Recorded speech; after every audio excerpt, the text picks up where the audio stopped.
மட்டுமல்ல, இந்த கள்ளச்சாராய அவளுக்கு குணமடைய செய்ய வேண்டும் என்றால் இந்த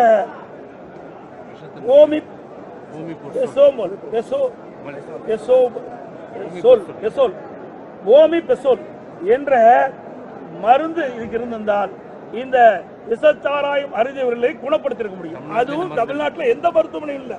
காலையில் நம்முடைய எதிர்கட்சி தலைவர்கள் இந்த மருத்துவமனையில் மருந்தே இல்லை அப்படின்னு ஒரு குறிப்பிட்ட மருந்து சொல்லியிருக்கிறார். இங்க போதுமான அளவுக்கு மருந்து, அது மட்டும் இல்ல, ஸ்டாக் மட்டும் இல்ல, ஒரு பேஷண்ட்டுக்கும் பக்கத்தில் இந்த மருந்தை வைத்துக் கொண்டு ஒரு பேஷண்ட்டுக்கு 2 சிறப்பு மருத்துவர்கள், ஸ்பெஷல் டாக்டர்ஸுங்க, அதே போன்று 2 செவிலியர்கள் போடப்பட்டு இந்த மருந்து பக்கத்தில் இருக்குது. நாங்கள் அந்த மருந்து அங்கிருந்து தான் நாங்களே அமைச்சர், மக்கள் நலத்துறை அமைச்சர் இது எட்டு வந்தார். ஆக வேண்டும் என்று வேண்டும், இந்த அரசாங்கத்தின் மீது குற்றச்சாட்டு சொல்ல வேண்டும் அல்லது குறைய சொல்ல வேண்டும் அடிப்படையில் சொல்லப்பட்டுதான் எல்லா மருந்தும் இருக்கிறது. உயிர் காப்பாற்றுகிற அனைத்து மருந்துகளும் இங்க மருத்துவமனையில் இருக்கிறது.